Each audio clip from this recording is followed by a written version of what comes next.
கோயில் குடமுழக்கில் தமிழ் பாசுரங்களை ஓத உத்தரவு பிறப்பித்திருக்கிறது உயர்நீதிமன்ற மதுரை கிளை.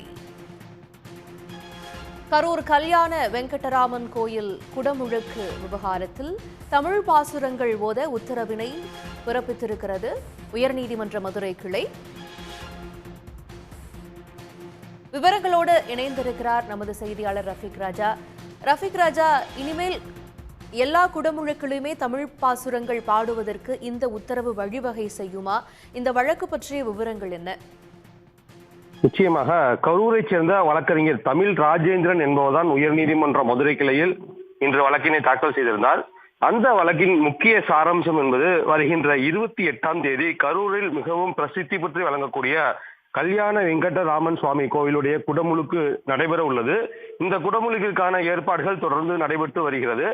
இந்நிலையில் மற்ற கோவில்கள், அதாவது உயர்நீதிமன்ற உத்தரவின்படி தஞ்சை பெரிய கோவில் உள்ளிட்ட பல்வேறு கோவில்களில் குடமுழுக்கு விழாவின் போது தமிழில் திருவாசகங்கள் ஓதப்பட்டு குடமுழுக்குகள் நடத்தப்பட்டது. இதற்கான உத்தரவை உயர்நீதிமன்ற மதுரை கிளை ஏற்கனவே பிறப்பித்திருந்தது.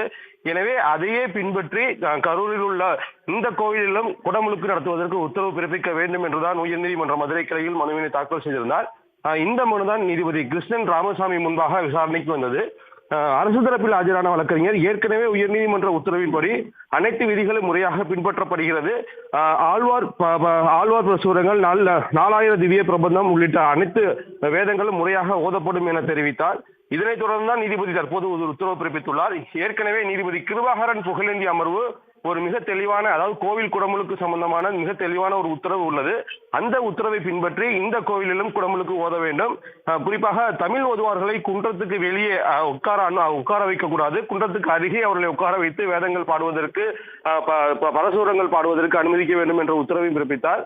இது மட்டுமல்லாமல் இந்த உத்தரவு நிறைவேற்றியது குறித்து முழு விவரங்களையும் அடுத்த வாரம் தாக்கல் செய்வதற்கு உத்தரவிட்டு வழக்கு விசாரணையை தற்போது ஒத்திவைத்துள்ளனர். விவரங்களுக்கு நன்றி ரஃபீக் ராஜா. உடனுக்குடன் செய்திகளை தெரிந்து கொள்ள சன் நியூஸ் பெல் ஐகானை கிளிக் பண்ணுங்க.